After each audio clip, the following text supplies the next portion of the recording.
C'est très difficile de prendre la parole après ces magnifiques témoignages, extraordinaires, vraiment, tellement précis.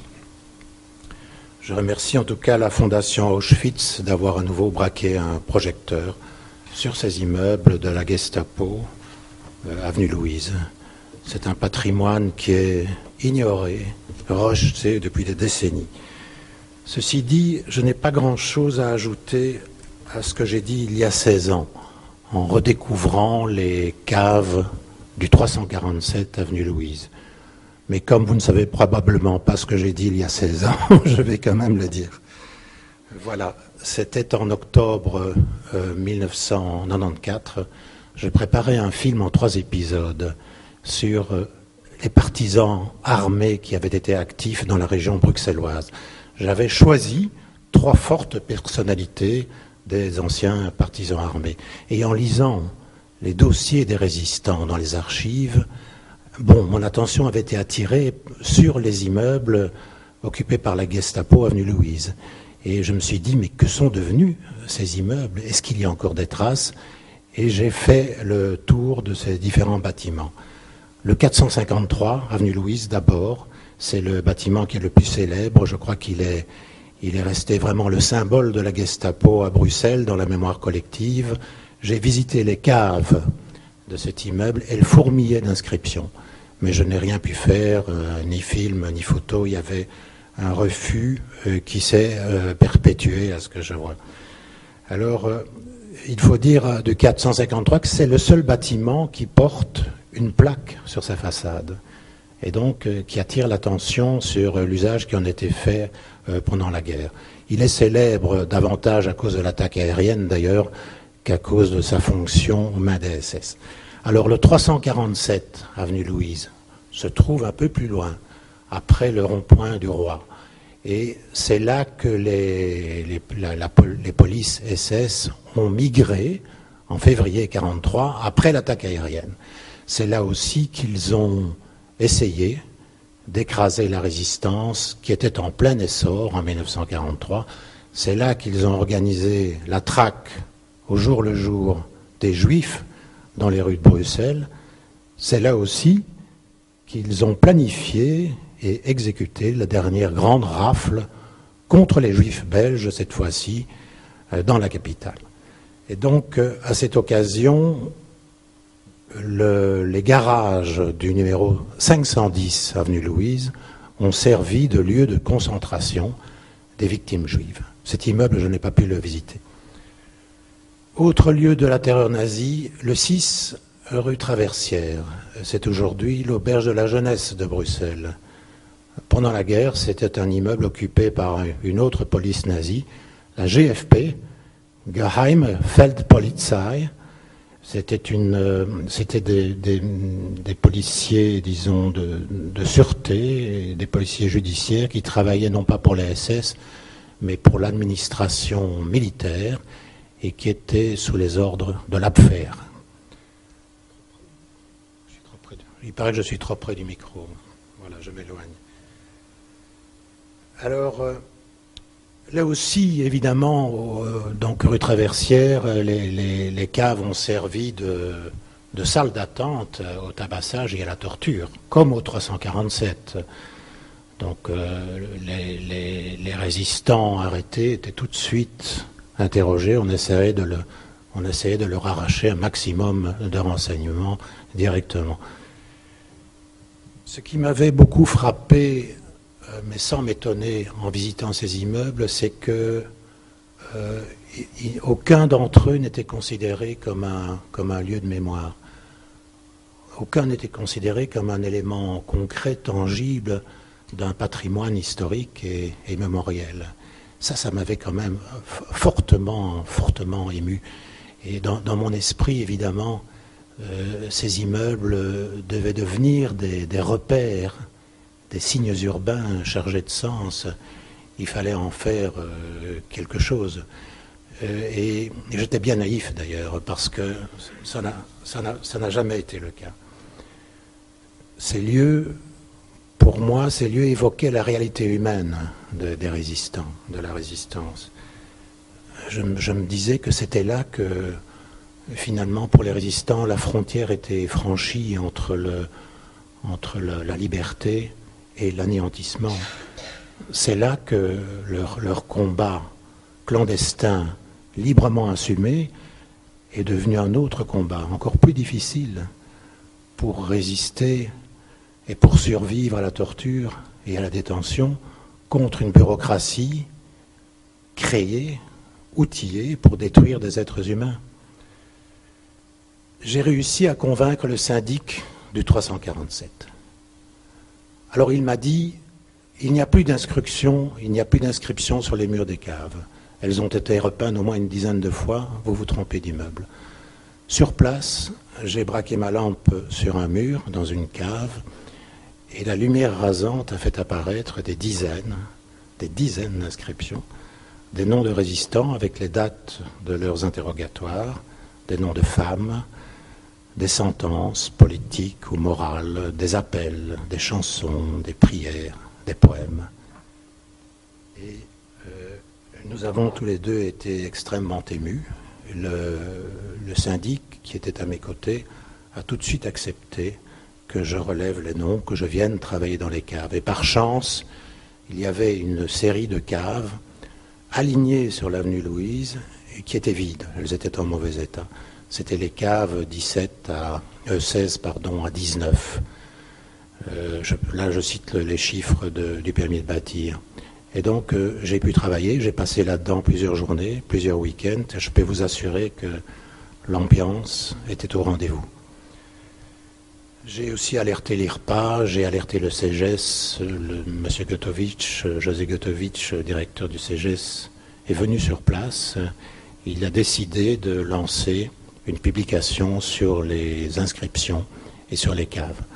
Voilà, j'ai écrit les textes avec Isabelle Ponteville du CEGES, des photos ont été prises pendant plusieurs journées, et la plaquette a été publiée en 1996.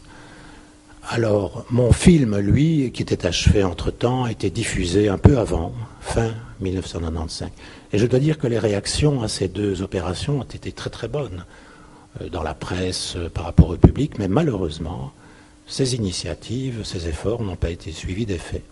Il ne s'est strictement rien passé, alors que toutes les conditions ont été réunies pour aller plus loin, pour pour envisager, par exemple, le classement d'au moins une cave. Une cave, ce n'est quand même pas trop. Il y en avait une vingtaine. Il y en a toujours une vingtaine dans les sous-sols du 347.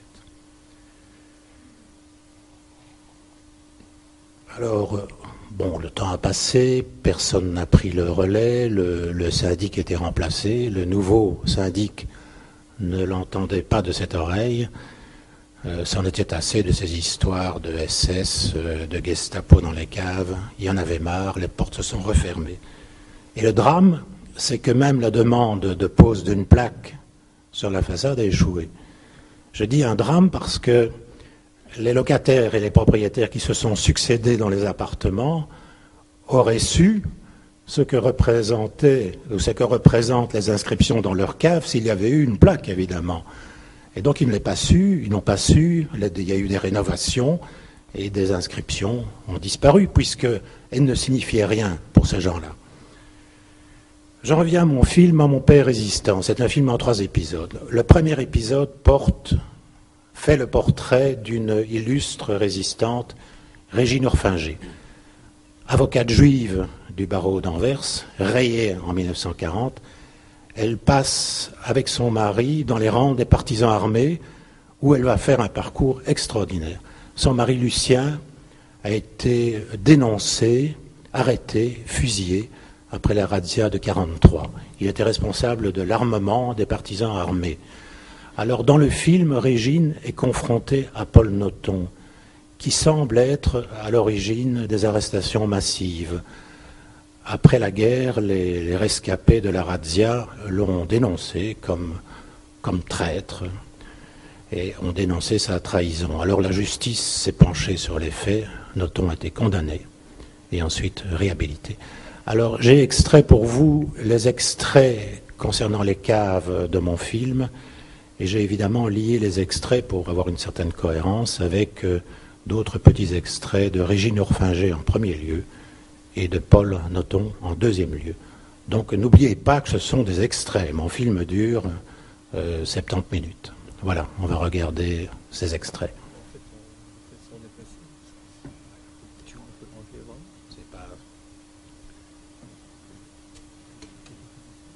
Ça dure 10 minutes. Ça va? Ah oui, c'est très bien, mais pour les mieux les voir, Oui.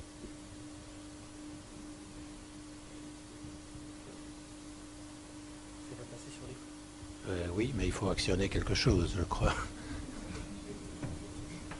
Si ça passe sur l'écran, c'est bien. Je pense qu'il faut pousser quelques boutons.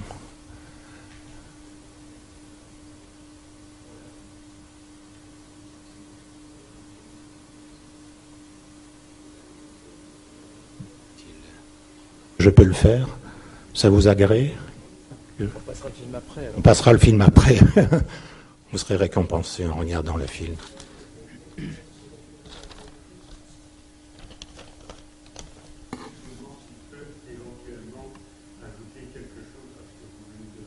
Oui, je vais d'abord lire, si vous voulez, Peut-être qu'on fera circuler la parole l'extrait après, de...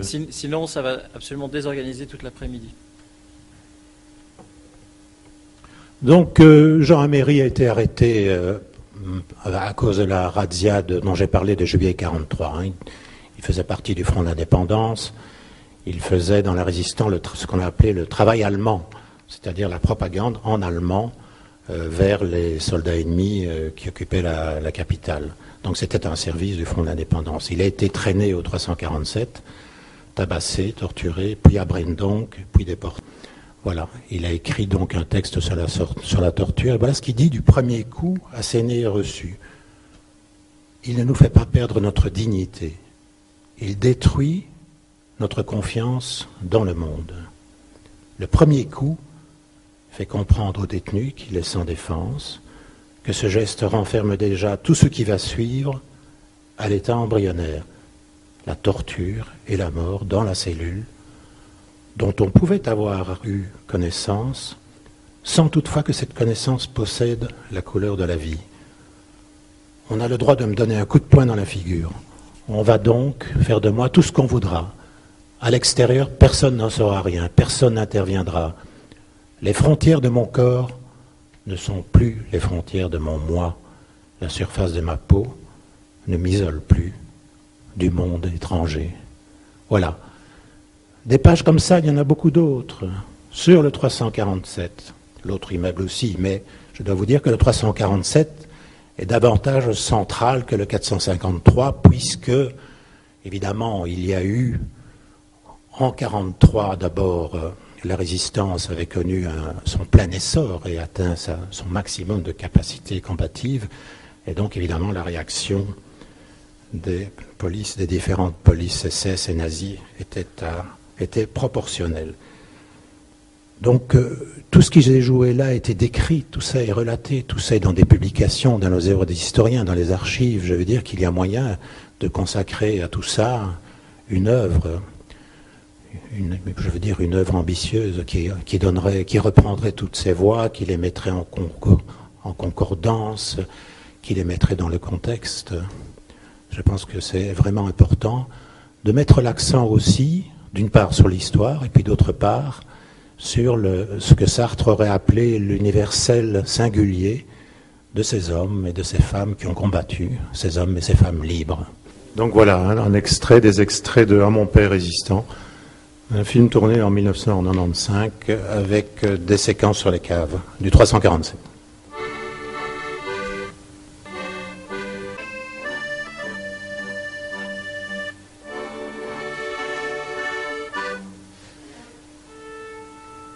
Résistance à la barbarie. Résistance à la barbarie.